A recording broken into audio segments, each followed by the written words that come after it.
साम्राज्य, सामान्यांचा असामान्य आवाज।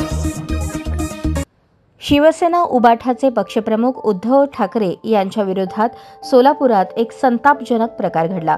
ओंकार चव्हाण नावाच्या माथेफिरू व्यक्तीने उद्धव ठाकरे यांचा सार्वजनिक ठिकाणी बेकायदेशीर कृत्य करत पोस्टर फाडले।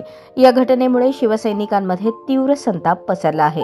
संबंधित व्यक्तीने आरोप केला की उद्धव ठाकरे यांनी वक्फ बोर्ड सुधारणा विधेयकाला विरोध करत बिल मंजुरीला खासदारांनी विरोध केला आणि त्यांनी हिंदुत्व सोडले, त्यामुळे आपण पक्षाचा राजीनामा देत आहोत असे असत्य आणि खोटे कारण पुढे केले। ही केवळ खासगी वैयक्तिक मतांची आक्रमक पद्धतीने मांडणी नसून पक्षविरोधी व अनुशासन भंग करणारा प्रकार आहे। भाजपा व मिंधे गटाचा हा डाव शिवसैनिक हाणून पाडतील।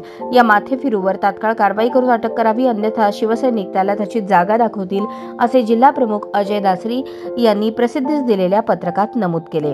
पक्षविरोधी कारवाई केल्याने ओंकार चव्हाण याला पदावरून यापूर्वीच हटवले असून त्याचा पक्षाशी कोणताही संबंध नाही। याचबरोबर शिवसेना पदाधिकाऱ्यांनी फौजदार चावडी पोलीस ठाण्यात तक्रार दाखल करून आरोपीवर कठोर कायदेशीर कारवाई करण्याची मागणी केली आहे। शिवसैनिकांच्या मते हा प्रकार केवळ उद्धव ठाकरे यांचाच नव्हे तर संपूर्ण शिवसेनेच्या विचारधारेचा आणि महाराष्ट्राच्या अस्मितेचा अवमान आहे।